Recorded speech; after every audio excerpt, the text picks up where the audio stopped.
오늘은 인생의 슬럼프를 벗어나는 방법에 대해서 함께 말씀을 나누고자 합니다. 오늘 말씀을 나누시는 가운데 저와 여러분에게 우리 주님의 은혜와 크신 사랑이 있기를 주님의 이름으로 축복합니다. 우리가 사용하는 말 중에 슬럼프라는 단어가 있습니다. 보통 운동선수들에게 많이 사용되는 그런 단어인데요. 이 슬럼프라는 뜻은 자기 실력을 제대로 발휘하지 못하고 저조한 상태가 길게 계속된다는 일을 일컬을 때 슬럼프라고 합니다. 결국 부진이나 침체를 말하는 것인데, 그래서 우리는 종종 대중매체 기사를 통해서 한 운동선수가 요즘 슬럼프에 빠져서 제 기량을 발휘하지 못하고 있다라고 이야기하는 그런 소식을 듣곤 합니다.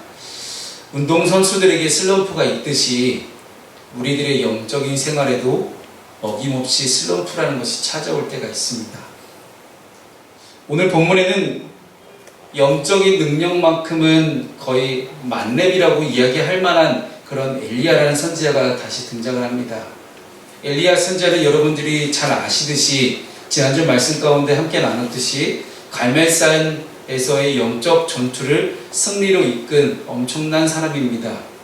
물론 갈멜산에서 불을 내리신 분은 하나님이시지만 용기와 힘과 지혜를 가지고 그 전투를 이끌었던 사람은 엘리야였습니다. 또한 3년 6개월 동안 비가 내리지 않을 것이라고 선포했더니 정말로 북이스라엘 땅에 3년 6개월 동안 비가 한 방울도 내리지 않습니다. 그랬던 그 땅에, 메마른 땅에 다시 비가 올 것이니 준비를 하라고 아합 왕에게 이야기를 하자마자 조그만 구름을 통해서 점점 커지더니 비가 내리기 시작을 합니다. 많은 기적들을 이끌어냈던 이 엘리야의 모습은 어떻게 보면 한 번도 패하지 않고 백전백승하며 승승장구하고 있는 스포츠 팀을 우리가 떠오르게 하는 그런 모습이 아닐까 생각을 합니다. 엘리야의 앞에는 거칠 것이 없었습니다. 너무나 멋지게 하나님의 사역을 잘 감당하고 있는 그런 모습입니다. 그런데 그 엘리야 앞에 느닷없이 사형 선고장이 날아듭니다. 내일 이맘때는 반드시 너를 죽여 없애겠다는 이세벨 왕비의 위협 앞에 깊은 슬럼프에 빠진 엘리야의 모습이 나오게 됩니다. 슬럼프에 빠진 이 엘리야는 도망자의 신세로 그저 정처없이 떠돌다가 그렇게 하나님께 죽여달라고 애원하는 상황까지 이르게 됩니다. 혹시 여러분 가운데도 엘리야와 같은 영적 슬럼프에 빠진 적이 있으신 분이 계실지 모르겠습니다만은 오늘 도망자 엘리야의 이야기를 통해서 우리 인생의 슬럼프, 정확히 말하자면 우리의 인생의 영적 슬럼프에서 벗어나기 위해서는 어떻게 해야 될까는 함께 말씀 묵상을 통해서 살펴보기를 소망합니다. 왕후 이세벨의 위협 앞에 두려움을 느낀 엘리야는 브엘세바로 도주합니다. 이 브엘세바라는 지역은 남유다 중에서도 최남단입니다.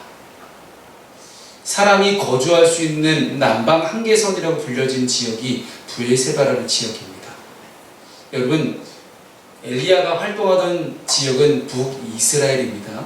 근데 북이스라엘 지역에서 남유다로 내려가서 남유다에서 또 최남단인 브엘세바까지 그는 내려갑니다. 이 지리적 남단을 내려가는 것이 과연 어떤 걸 상징할까 생각을 해봤습니다. 어쨌든 엘리야는 자기가 활동하던 사역지를 어떻게든 벗어나고 싶었습니다. 그래서 북이스라엘 지역을 벗어났고 남유다로 내려갔는데도 불구하고 남유다에서도 정말로 사람이 살 수 있는 끝까지 어떻게든 내려가서 하나님을 피하고 싶었을 거라 생각이 됩니다. 남방 한계선까지 도망한 것도 모자라서 거기서가 자기의 사원을 머무르게 하고 자기는 더 깊은 광야로 하룻길을 들어가 그늘도 제대로 없는 로뎀나무 아래 앉아서 죽기를 청합니다. 여러분, 로뎀나무라고 우리가 보통 이야기를 할 때 로뎀나무를 어떤 큰 아름드리 나무 뭐 그런 걸 상상합니다. 근데 여러분, 로뎀나무 여러분 많이 보신 나무거든요. 어디서 많이 보셨냐면 학교에 굉장히 많습니다.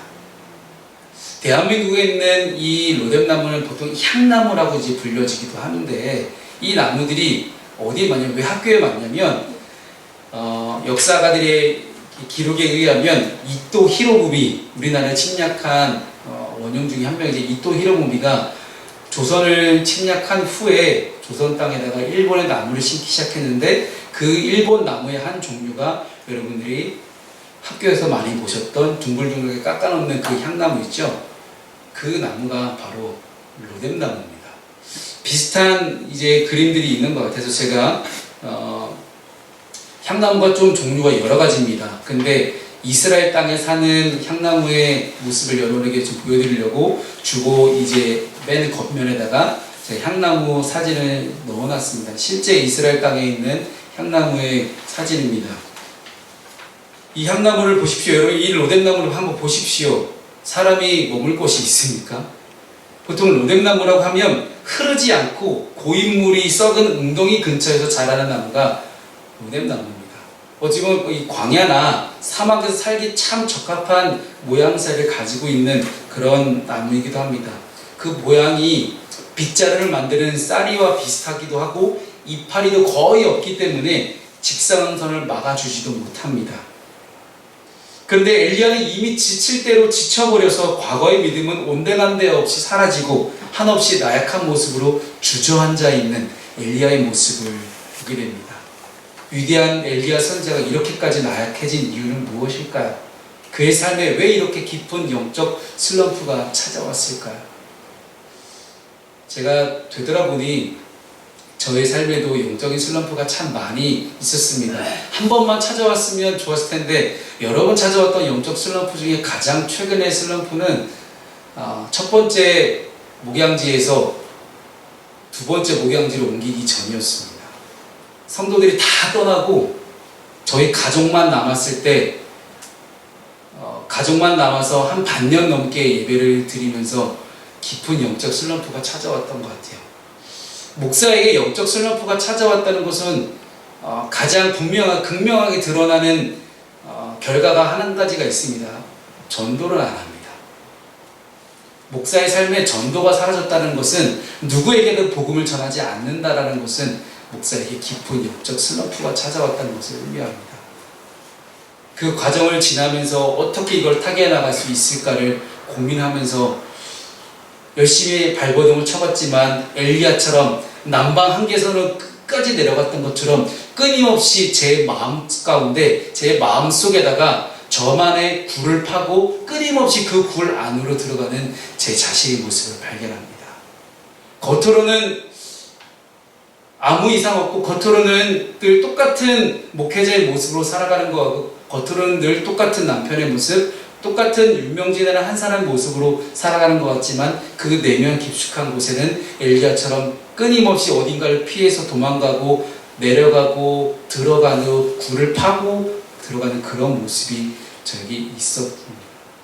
그 모습을 바라보면서 하나님께 도움을 요청합니다. 하나님, 어떻게 하면 이 상황을 타개할 수 있을까요? 어찌 보면 그 당시의 상황을 되돌아보니 교회에 어떻게 하면 성도가 올 수 있을까에 대한 고민보다는 제 자신의 영적인 슬럼프를 어떻게 하면 극복할 수 있을까에 대한 고민이 더 많았던 것 같습니다. 그래서 이제야 제가 밝히지만 제가 가장 닮고 싶은 인물이자 제가 가장 좋아하는 성경 인물을 꼽으라면 저는 엘리야를 꼽습니다. 왜냐하면 엘리야의 마음을 들여다보니요, 너무나 그 마음이 이해가 돼요. 엄청난 영적 대전쟁에서 승리를 이끈 다음에 말하는 대로 다 되는 놀라운 하나님의 선지자로서의 역사를 다 일으켰음에도 불구하고 그 후에 찾아오는 깊은 영적인 슬럼프, 그 영적인 빈곤함을 과연 어떻게 살펴볼 수 있을까에 대해서 묵상하고 고민하다 보니 엘리야의 마음이 전해지기 시작하는데 참 엘리야라는 사람의 매력이 있다는 생각이 들었습니다. 그래서 저는 제가 가장 많이 묵상한 인물 중에 한 명이 엘리야였고, 엘리야의 모습이 로뎀나무 밑에서 고민하며 근심했던 엘리야의 모습이 우리들의 모습과 별반 다르지 않는다는 것을 발견하게 되었을 때 또 한편, 야, 엘리야도 이 정도인데 우리라고 과연 뭐 얼마나 뾰족한 수가 있겠느냐, 야, 우리가 영적 슬럼프에 빠지는 것도 별반 다른 이상한 일이 아니었구나라는 것들을 깨닫게 되었습니다. 그렇다면 이 영적 슬럼프를 벗어나기 위해서 어떻게 해야 될까요? 제가 좋아하는 인물에 대해서 이제 설교를 준비하다 보니 신나게 준비합니다. 신나게 참 준비를 했는데, 영적 슬럼프를 벗어날 수 있는 첫 번째 방법은 어떻게 하면 슬럼프에 빠지는지를 우리가 먼저 살펴봐야 됩니다. 첫 번째는 우리가 환경을 보게 되면 슬럼프에 빠지게 됩니다. 본래 엘리야는 항상 하나님의 말씀이 임한 후에 행동을 취하던 사람입니다.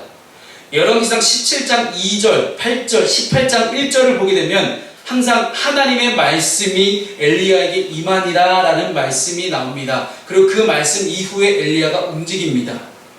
엘리야는 하나님의 말씀을 받고 그 말씀에 따라 순종하며 움직인 사람이었습니다. 한마디로 말씀의 인도 앞에서만 움직일 수 있는 그런 순종적인 사람이었는데, 이번은 좀 다릅니다. 왕비 이세벨이 자기를 죽이겠다고 이야기하는 그 서신을 받고 그는 움직입니다. 오늘 본문의 2절 말씀을 함께 읽겠습니다. 시작. 이세벨이 사신을 엘리야에게 보내어 이르되 내가 내일 이맘때에는 반드시 내 생명을 저 사람들 중 한 사람의 생명과 같게 하리라. 그렇게 하지 아니하면 신들이 내게 벌 위에 벌을 내림이 마땅하니라 한지라. 아멘.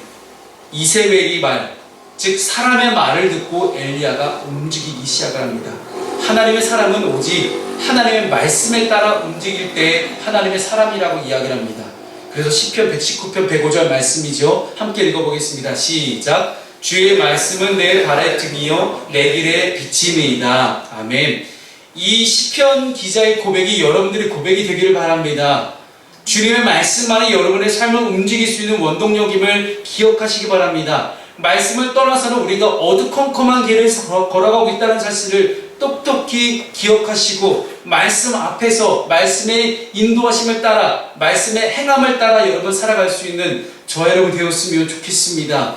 엘리야 같은 위대한 선지자도 말씀이 아닌 환경과 여건을 바라볼 때 큰 영적 슬럼프에 빠졌음을 우리가 기억할 수 있어야 합니다. 항상 하나님의 말씀에 귀를 기울이고 말씀에 의지하여 살아갈 수 있는 여러분이 되었으면 좋겠습니다. 두 번째, 어떻게 하면 슬럼프에 빠지냐면요, 비교하면 우리가 슬럼프에 빠지게 됩니다. 본문 4절 말씀을 함께 읽어보겠습니다. 시작. 자기 자신은 광야로 들어가 하룻길쯤 가서 한 로뎀나무 아래에 앉아서 자기가 죽기를 원하여 이르되 여호와여 넉넉하오니 지금 내 생명을 거두시옵소서. 나는 내 조상들보다 낫지 못하니이다 하고, 여러분 이 말씀을 보시면 나는 내 조상들보다 낫지 못하니이다 라고 스스로 자기 자신에 대한 평가를 내립니다. 정말로 엘리야의 낮아진 자존감의 표출이라고 보여집니다. 그 누구도 엘리야에게 찾아가서 이런 이야기를 한 적이 없는데 어느 순간부터 엘리야는 하나님의 윗 선지자들과 자기 자신을 비교하고 있습니다. 하나님은 한 번도 엘리야에게 너는 다른 선지자를 능가하는 그런 위대한 선지자가 되거라라고 말씀하신 적이 단 한 번도 없습니다. 엘리야의 모습, 그 모습 그대로 부르신 하나님은 오직 엘리야 한 사람만을 위한 사명을 주셨습니다. 엘리야는 앞서 하나님이 행하시는 역대급 기적의 주인공이었습니다. 갈멜산의 드라마틱한 전투와 3년 반 동안 가물었던 땅에 비가 내리는 이런 믿지 못할 기적의 중심에 엘리야가 있었습니다. 이런 흐름 속에 엘리야가 기대했던 것은 과연 무엇이었을까요? 아마도 아합 왕과 이세벨 왕비의 잔당들을 싹 다 쓸어버리고 하나님만 철저히 섬기는 그런 다윗 왕 때와 같은 그런 엄청난 나라를 그는 세우고 싶었지 않았을까요? 그런데 하나님께서는 전혀 생각지 않은 방향으로 이세벨을 이끌어가십니다. 엘리야를 이끌어가십니다. 느닷없이 이세벨에게 사형 선고장이 날아오게 됩니다. 기손 시내가에서 바알 선지자, 아세라 선지자를 850명을 다 모조리 죽였고 큰 비가 내리게 했다고 해서 완전히 하나님의 나라가 임할 줄 알았는데 오히려 이세벨의 기세는 꺾이는 것이 아니라 더 강해지고 더 악한 본성이 더 강해지는 것들을 그가 경험합니다. 엘리야는 여기서 큰 절망을 합니다. 무엇 하나 변하지 않는 현실을 바라보며 하나님께 불평하듯이 자기의 생명을 거두어 가달라고 이야기를 합니다. 어쩌면 이것은 하나님을 향한 투정과도 같습니다. 아니 하나님 이게 뭡니까? 가라고 했지 않습니까? 그래서 가라고 해서 갔죠. 싸우려고 싸웠고 이겼는데 도리어 이세벨은 저를 죽이려고 다시 더 크게 다가옵니다. 꿈쩍도 하지 않습니다. 도무지 방법이 없어요. 이젠 끝입니다. 엘리야가 죽기를 원한다는 것은요, 어찌 보면 자기의 목숨을 끊어버리고 싶다는 그런 절망적인 표현보다는 이제 하나님은 완전 다 끝이에요. 도저히 저 세력은 이길 수가 없는 세력입니다.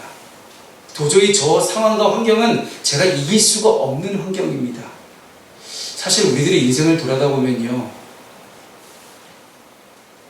우리의 절망적인 현실들, 도저히 바뀔 것 같지 않은 우리의 현실들이 우리를 이세벨처럼 끊임없이 옥죄어 오는 것들을 보게 됩니다. 우리가 선택하는 방법이 엘리야처럼 그 상황을 피하고 끊임없이 도망치고 끊임없이 숨어버리는 방법이었습니까? 이런 상황에 놓일 때, 절망적인 상황에 놓여질 때 도저히 변할 것 같지 않은 그런 초롱성과 같은 그런 상황과 환경 속에서 과연 우리는 뭘 할 수 있을까요? 이런 상황 가운데 놓여질 때 우리는 끊임없이 늘 비교하게 됩니다. 근데 여러분께 조금 부탁드리고 싶은 것은 한 가지가 있습니다. 비교할 때요, 놀라운 간증의 주인공을 가지고 비교하지 않았으면 좋겠습니다. 참 많은 간증의 주인공들이 있잖아요. 평신도들 가운데도 어떻게 자기가 기도하고 작정 기도하고 금식 기도했더니 하나님이 내 삶에 어떻게 역사하셨더라.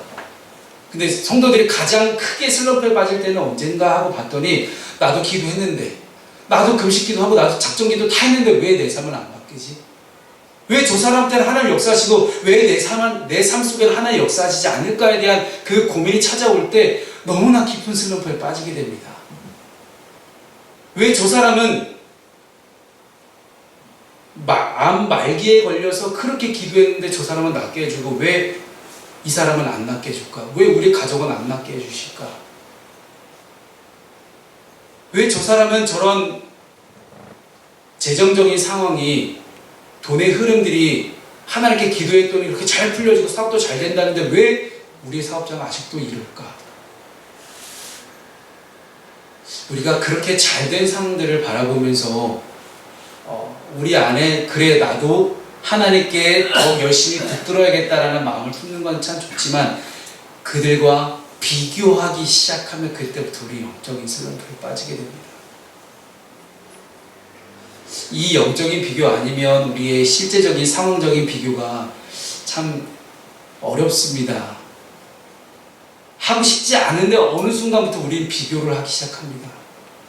근데 하나님께서 항상 우리에게 그 비교의식을 버리라고 하십니다. 비교의식이 있을 때 늘 우리는 우울감을 겪게 되고요, 낮은 자존감을 항상 겪게 됩니다. 우리가 스스로 품게 되는 낮은 자존감과 이 우울감들은 끊임없이 우리를 나만의 웅덩이와 나만의 굴을 파서 들어가게끔 만듭니다. 그러면 비교하기 전에 우리는 뭘 해야 됩니까? 그럼에도 불구하고 역사하신 하나님, 우리가 신실하신 하나님을 찬양하지 않았습니까? 오늘 찬양을 통해서 우리가 신실하신 하나님을 예배하고 찬양하고 경배하기로 약속하고 우리가 하나님과 약조를 했다면, 그렇게 언약을 맺었다면 우리는 그럼에도 불구하고 우리의 상황 가운데 그 상황보다 더 크신 하나님, 저 사람에게는 저런 모양으로 역사하셨다면 분명히 나에게는 나와 같은 모양으로 나 같은 사람에게도 분명히 하나님은 뭔가 뜻이 있을 거야. 각양 모양대로 각양 모습대로 만드시고 창조하셨고 역사하실 그 하나님에 대한 기대가 있어야 될 것이 아닙니까? 그래서 제가 어느 순간부터 세미나가 잘 안 갑니다. 세미나 가서 얘기를 암만 들어봐야 우리 교회 적용이 잘 안 돼요. 그리고 뭐 해서 부흥했다 얘기를 들어봐도 솔직히 우리 교회 적용이 잘 안 돼요. 근데 그런 비교의식들을 버리기 시작하니까 저만의 목회 방식과 저만의 교회 스타일, 저만의 성도들과 만났을 때 상담하고 함께 기도하고 만들어갈 수 있는 것들을 저는 찾아가기 시작했습니다. 어찌 보면 엘리야의 모습이 저의 모습과 굉장히 비슷하다고 느껴졌기 때문에 끊임없이 저는 비교하지 않고 그냥 나를 사랑하신 하나님께서, 우리 교회를 사랑하신 하나님께서 우리 교회를 어떻게 만들어 가실까에 대한 그런 것만 집중하기 시작했습니다. 그래서 남들이 하지 않는 걸 하기 시작하기도 하고요, 남들이 굳이 저렇게까지 해야 되나 싶은 것까지도 하기 시작하는 그런 일들이 벌어지기 시작합니다. 거기서 중요한 것은 단 한 가지였습니다. 이것이 옳다 그르다를 떠나서 하나님 나와 함께 하신다. 지금 엘리야에게는 하나님이 자기와 함께 하신다는 믿음이 점점 사라져가고 있습니다. 왠지 아십니까? 하나님보다 이세벨이 더 위대해 보였기 때문입니다. 이세벨이 자기를 죽이면 자기를 죽을 수 있다라고 생각했기 때문에 그는 이세벨이 하나님보다 더 크게 보였습니다. 사랑하는 여러분, 죽고 사는 문제는 하나님께 달려 있습니다. 그렇기 때문에 우리는 비교하지 말아야 됩니다. 비교하지 않고 이런 상황 가운데 놓여질 때 더욱더 하나님께 집중할 수 있는 여러분 되었으면 좋겠습니다. 제가 여러분께 분명히 계속해서 부탁드리지 않습니까? 상황을 보지 마시고 문제를 보지 마시고 문제보다 근심보다 염려보다 더 크신 하나님을 바라볼 수 있는 여러분 되었으면 좋겠습니다. 세 번째는 이 슬럼프를 이겨내는 방법입니다. 본문 5절 말씀을 함께 읽겠습니다. 시작! 로뎀나무 아래에 누워 자더니 천사가 그를 어루만지며 그에게 이르되 일어나서 먹으라 하는지라. 아멘. 엘리야가 깊은 슬럼프에 빠져서 하나님께 불평을 늘어놓은 그때 하나님은 어떻게 반응하십니까? 책망하거나 질책하지 않으셨다는 사실이 중요합니다. 아무리 우리가 하나님께 투정을 부려도 하나님은 그래도 우리를 사랑하시는 하나님, 그럼에도 불구하고 우리를 붙들어 주신 하나님, 그럼에도 불구하고 우리를 찾아와 주시고 우리를 만져주신 하나님, 그 하나님 우리가 믿었으면 좋겠습니다. 천사를 보내서 엘리야를 어루만지십니다. 이 어루만지심은 하나님의 이 어루만지심은 5절과 7절에 두 번이 나오게 되는데 하나님께서 엘리야를 지속적으로 어루만지셨음을 뜻합니다. 한 번도 떠나지 않으셨다는 이야기예요. 계속해서 어루만지시면서 괜찮아 엘리야야, 괜찮아, 괜찮아. 이 어루만지다라고 번역된 히브리어는 나가라는 단어입니다. 나가. 발음은 참 쉬운 단어 중 하나입니다. 이 나가라는 단어는 가까이에서 손을 대다 라는 속뜻을 가지고 있습니다. 하나님께서 엘리야의 인생 굉장히 가까이 계셨다는 이야기예요. 엘리야는 자신이 지독한 외로움에 갇혀서 끊임없이 자기 자신이 파놓은 그 굴 속에 들어가서 어찌할 바를 모르며 그저 비교하며 낮은 자존감과 우울증 때문에 그저 죽여달라고 그냥 죽겠다고 그렇게 모든 걸 다 포기하고 내려놓고 있었지만 그럼에도 불구하고 그 상황 가운데 북이스라엘부터 남유다 그리고 남유다에서 부엘세바에서 하루길 더 들어가는 그 광야까지 하나님은 늘 함께 계셨다는 사실이에요. 엘리야가 지쳐 쓰러져 있을 때 그에게 손을 대십니다. 사랑하는 여러분, 성경 말씀 가운데 예수님이 손을 대시면 어떤 일이 일어났습니까? 혹은 예수님께 손을 대면 어떤 일이 일어납니까? 치유받고 살아난 역사가 일어납니다. 모든 복음서가 우리에게 그렇게 증거하고 있습니다. 지금 하나님께서는 엘리야에게 라파의 손길로 찾아오고 계신 겁니다. 치료하시는 손길로 찾아오고 계신 것입니다. 영역이 다 지쳐서 그냥 쓰러져 있는 이 엘리야를 회복시키기 위해서 그는 하나님께서는 엘리야에게 떡과 물을 공급하시며 엘리야의 지친 육신에 힘을 주십니다. 더 나아가 그 길로 40주 40야를 쉬지 않고 걸어갈 수 있는 놀라운 힘을 엘리야에게 더하셔서 하나님의 산 호렙산에 이르게 하십니다. 바로 이곳에서 엘리야는 다시 한번 일어날 수 있는 영적인 힘을 공급받게 됩니다. 즉 하나님께서는 지쳐 쓰러져 있는 엘리야의 영과 육을 만져주시면서 그가 다시 일어나기를 바라셨습니다. 우리들의 인생들도 마찬가지입니다. 때때로 우리는 슬럼프가 찾아올 때가 있습니다. 밀려드는 절망감에서 원망 앞에서 하나님이 여전히 우리를 사랑하십니다. 또한 여전히 우리 옆에 항상 가까이 계시며 우리의 피곤하고 지친 마음과 영혼과 우리 육체를 다 만져주시는 하나님이십니다. 오늘 이 예배의 시간이 지쳐있는 여러분들을 회복시키기 위해서 하나님께서 어루만져 주시는 그런 귀하고 복된 시간이 되기를 주님의 이름으로 축원합니다. 여기서 우리가 놓치지 말아야 될 것이 한 가지가 있는데요. 엘리야의 모습과 하나님의 반응입니다. 엘리야는 분명 자기 자신의 형편을 보고 차라리 죽고 싶다면 모든 것이 끝났음을 선포합니다. 이제는 더 이상 하나님 말 안 들을 겁니다. 그냥 차라리 죽여주세요. 하지만 하나님께서는 끝을 선포하는 엘리야에게 새로운 힘을 주시며 다시 일어날 것을 권면하십니다. 아직 끝나지 않았다는 것이죠. 내가 끝이라고 생각하는 그 순간부터 내가 다시 시작할 것이다. 이 말씀 부여잡고 오늘 이 예배를 통해 새로운 출발을 결단하는 여러분들이 되시기를 주님의 이름으로 축복합니다. 미국 뉴욕 양키스의 미국 프로야구거든요. 뉴욕 양키스의 전설적인 포수인 요기베라라는 선수가 있습니다. 이 요기베라라는 선수가 남긴 유명한 명언이 있죠. 끝날 때까지 끝난 게 아니다. 그래서 속된 말로 야구는 9회 말 투아웃부터라는 그런 이야기도 있습니다. 여러분, 처음과 끝은 하나님이 정하십니다. 이 세상의 창조도 심판도 하나님이 정하십니다. 나의 인생의 처음과 끝도 하나님이 정하십니다. 처음과 끝을 하나님이 정하신다는 것은요, 그 중간 과정도 하나님이 다 주관하고 계시다는 사실입니다. 사랑하는 여러분, 그러면 여러분들이 있어야 될 자리는 어디일까요? 슬럼프를 극복한 후에 우리가 있어야 할 자리에 있지 않으면 우리는 또다시 슬럼프에 빠지게 됩니다. 우리의 신앙생활 가운데, 우리의 영적인 경건생활 가운데 가장 힘든 것이 무엇입니까? 똑같은 일을 또 당하게 되는 것, 똑같은 어려움에 또 빠지게 되고 똑같은 문제를 또다시 경험할 때 우리는 너무나 힘이 듭니다. 슬럼프에 있어야 할 곳, 우리 본문 9절 말씀을 함께 읽어보겠습니다. 시작. 엘리야가 그곳 굴에 들어가 거기서 머물더니 여호와의 말씀이 그에게 임하여 이르시되 엘리야야 내가 어찌하여 여기 있느냐. 아멘. 피곤하다고 교회 나오지 않는 청년들에게 저는 그렇게 묻고 싶습니다.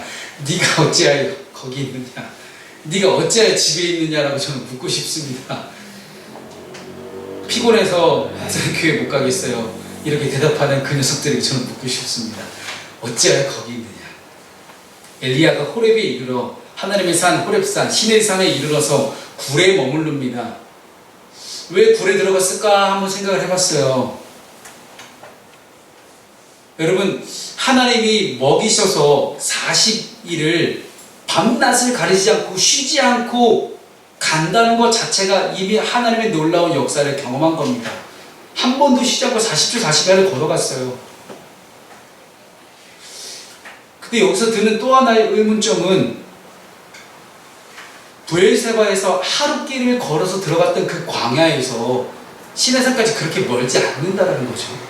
40일까지 걸리는 거리가 아님에도 불구하고 왜 하나님이 엘리야를 40일 동안 그 광야길을 뺑뺑 돌게 하셨을까? 여기서 저는 의문이 생겼습니다. 왜 그렇게 뺑뺑 돌게 하셨을까?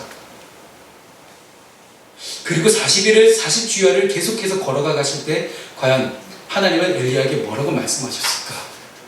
어쨌든 성경은 그 부분을 전혀 기록하지 않습니다. 40일 동안 광야를 걸어가서 시내산까지 가는 그 여정을 그냥 기록하지 않고 40주 40일을 걸어갔다고만 이야기를 하지만 그 후에 엘리야의 모습을 보게 되면 굴에 들어가 있습니다. 굴에 들어가 있어요.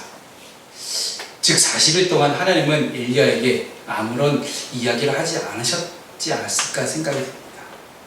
그 어느 것 없이 그저 걸어갈 수 있는 힘만 주신 채 그냥 40일만 걸어가게 하지 않으셨을까? 어떤 응답도 없는, 어떤 침묵, 어떤 말씀도 없고 어떤 하나님의 행동도 없는 그런 하나님의 침묵 가운데 40일을 걸어갔던 엘리야가 선택한 것은 또다시 굴에 들어가는 선택입니다. 근데 하나님은 그런 엘리야에게 찾아오셔서 내가 어찌하여 여기 있느냐라고 물어보시죠. 여기는 내가 머무를 자리가 아니라는 겁니다. 하나님의 말씀은 비단 현재 엘리야가 머물고 있는 물리적인 장소만을 말하고 있는 것이 아니라 엘리야의 마음속 상태를 바라보고 계신 겁니다. 마음을 꿰뚫어 보시며 선포하신 겁니다. 엘리야야, 네가 사명의 자리를 지키지 못하고 도망쳤던 그 근원이 과연 뭐였느냐라고 꼬집어서 말씀하고 계십니다. 유다의 무렵에 대한 엘리야의 답변을 보십시오. 본문 10절을 보면 엘리야가 내가 만군의 하나님 여호와께 열심히 유별하오니, 내가 만군의 하나님 여호와께 열심히 유별하오니라고 대답을 합니다. 즉 내가 이렇게까지 열심히 사역했는데 하나의 결과가 이게 뭡니까 도대체? 하나님을 의지하며 그분의 능력을 세상 가운데 드러날 때 엘리야는 점점 그 사역 속에서 자기가 이렇게까지 열심히 했다는 것을 좀 드러내고 싶었던 겁니다. 하나님 바로 이 부분을 꼬집고 싶으시면서, 엘리야야, 네 열심히 이 모든 것을 이룬 것이 아니다. 네가 잘나서 이렇게 모든 것들을 이룬 것이 아니다라는 거예요. 네가 머물러야 될 자리는 너의 열심이 아니다라는 겁니다. 엘리야가 머물러야 할 곳은 엘리야 자신의 열심이 아니라 하나님께서 이루어 가시는, 하나님의 주체가 되어서 하나님의 사역들을 이루어 가시는 그 사역 가운데 그 하나님의 일들을 바라보는 겸손의 자리였습니다.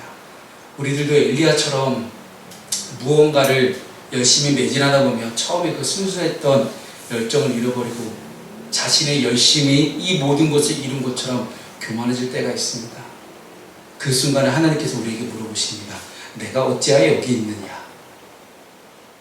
이제 그 교만을 내려놓고 처음에 예수님을 믿었을 때처럼 우리는 겸손함으로 하나님께서 이루신 일들을 바라보며 그저 나는 내게 주신 사명의 자리를 지켜나가는 것, 내가 있어야 할 자리는 사명의 자리에서 하나님을 바라볼 수 있는 자리구나 하는 것들을 깨달을 수 있는 저 여러분 되기를 주님의 이름으로 축복합니다. 바라기는 저 여러분 가운데 영적인 슬럼프가 찾아오신 분들 계시니까 더운 날씨가 되면 몸이 지치듯이 영적인 우리의 경건 생활도 지칠 때가 있습니다. 여러분, 지칠 때 생명의 담비 같은 그런 우리 주님의 말씀과 함께 또 한 주를 살아갈 수 있는 저 여러분 되시기를 주님의 이름으로 축복합니다. 기도하겠습니다. 하나님,